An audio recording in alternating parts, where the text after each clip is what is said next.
Hello மக்களே, இன்றைக்கி நம்ம வந்து குயிக் அண்ட் ஈஸியான லன்ச் மெனு தான் பார்க்க போகிறோம். என்னென்னா வெஜிடபிள் புலாவ் தான். அதுக்கு நம்ம வந்துட்டு ஒரு குக்கரை எடுத்துகிட்டு அதை கேஸில் வச்சுட்டு அது கொஞ்சம் நல்லா சூடாக வரைக்கும் எண்ணெய் அப்புறம் நெய் ஊற்றிட்டு அது கொஞ்சம் சூடாகிட்டதுக்கப்புறம் பட்டை லவங்கம் அதை ஆட் பண்ணணும். அதை ஆட் பண்ணிவிட்டு பச்சை மிளகா நம்ம எவ்வளோ காரத்துக்கு வேணுமோ அவளுக்கு ஏற்ற மாதிரி போடணும். நான் ஒன்று தான் எடுத்தேன்.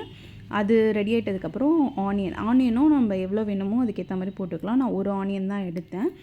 அது சின்னதாக நல்லா கட் பண்ணி போட்டுட்டு அது நல்லா கோல்டன் கலரில் வர வரைக்கும் நல்லா சாட்டே பண்ணேன்.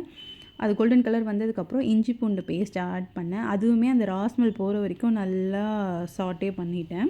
நான் வந்து அதிகமாக எடுக்கல, இஞ்சி பூண்டு பேஸ்ட்டு ஒரு ஸ்பூன் தான் எடுத்தேன். நெக்ஸ்ட்டு வந்துட்டு கட் பண்ணியிருக்க வெஜிடபிள்ஸை வந்துட்டு அதில் ஆட் பண்ணேன். நான் என்னென்ன வெஜிடபிள்ஸ் எடுத்தேன்னா கேரட்டு, பீன்ஸு, அப்புறம் பொட்டேட்டோ, அப்புறம் பட்டாணி இதை ஆட் பண்ணி நல்லா சாட்டே பண்ணிட்டேன். சாட்டே பண்ணதுக்கப்புறம் ஃப்ளேவருக்காக கொஞ்சம் புதினா போட்டேன்.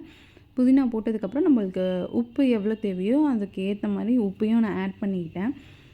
கொஞ்சம் உப்பு ஆட் பண்ணால் சீக்கிரமாக வெஜிடபிள்ஸ் வெந்துடும். ஸோ அதனால் உப்பு போட்டு நல்லா சாட்டே பண்ணியாச்சு. சாட்டே பண்ணதுக்கப்புறம் என்னென்னா நம்ம புலாவுக்கு வந்து வாட்டரும் யூஸ் பண்ணலாம், இல்லைன்னா கோக்னட் மில்க்கும் யூஸ் பண்ணலாம். நான் வந்து கோக்னட் மில்க் தான் போனேன். ஸோ ஒரு 4-5 பீஸ் கோக்னட் எடுத்து மிக்சியில் போட்டு அதை தனியாக எடுத்து வச்சுட்டேன். நான் 1.5 கிளாஸ் அரிசி வச்சதுனால ஒரு 1.25க்கு அந்த கோக்னட் மில்க் எடுத்து அதில் ஆட் பண்ணேன். ஆட் பண்ணதுக்கப்புறம் கொஞ்சம் புதினா திரும்ப ஆட் பண்ணிக்கிறேன்.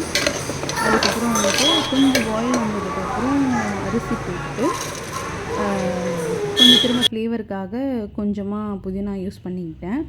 எனக்கு புதினா பிடிக்குன்றதுனால ஃப்ளேவர் அதிகமாக இருக்கும் புதினா அது. ஸோ அரிசி போட்டுட்டு அதை மிக்ஸ் பண்ணிவிட்டு உப்பு பார்த்து தேவையான உப்பு வந்து திரும்ப நான் அகைன் ஆட் பண்ணிவிட்டு குக்கரை மூடி வச்சுட்டேன்.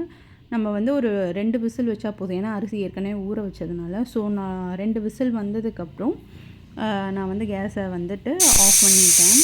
கொஞ்ச நேரம் கழித்து ஓப்பன் பண்ணி பார்த்தா அப்படியே ரைஸ் உதிரியாக இருந்துச்சு, சூப்பராக இருந்துச்சு பார்க்கவே. ஸோ ரைஸ் ரெடி பண்ணியாச்சு. நெக்ஸ்ட்டு சைட் டிஷ் என்ன பண்ணலான்றப்ப எக்கை பாயில் பண்ணிவிட்டு அதை உரித்து வச்சுட்டேன். அதை ஒரு பேன் எடுத்துகிட்டு ஒரு பேனில் வந்துட்டு ஆயில் ஊற்றிட்டு அது கொஞ்சம் காஞ்சிட்டதுக்கப்புறம் கடுகு போட்டேன். கடுகு போட்டதுக்கப்புறம் ஒரு ஆனியன் எடுத்து கட் பண்ணிவிட்டு அதையும் அதில் ஆட் பண்ணி நல்லா கோல்டன் கலரில் வர வரைக்கும் நல்லா ஃப்ரை பண்ணிக்கிட்டேன். நெக்ஸ்ட்டு அதில் வந்து கொஞ்சம் கரம் மசாலா, அப்புறம் காரம், உப்பு இதையும் மிக்ஸ் பண்ணிவிட்டு நல்லா ஃப்ரை பண்ணிவிட்டு இதில் வந்து நம்ம தண்ணியை ஆட் பண்ணக்கூடாது.